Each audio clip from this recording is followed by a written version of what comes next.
hat der Kraft und kommt auch öfters mal vorbei. Und dann wird gelacht und der Gaude gemacht. Oft bleibt er da bis in der Früh um 3. Auf der Alm, da gibt's kein Sinn, weil die Buben zu müde sind. Und man lebt von Luft und Wind. Ja, wer das glaubt, oh mei, der spinnt.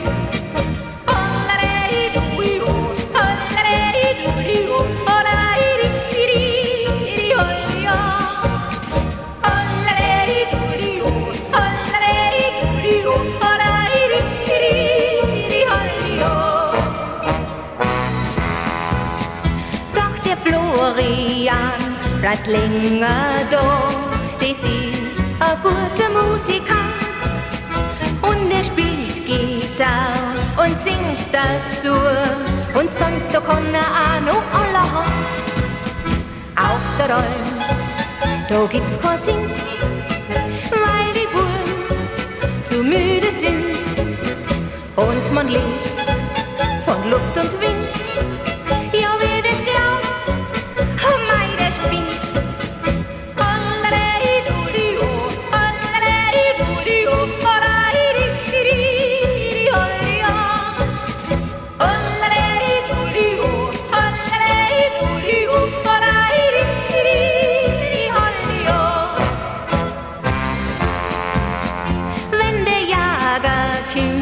Die Woche einmal, das freit die Sennerin Roselle.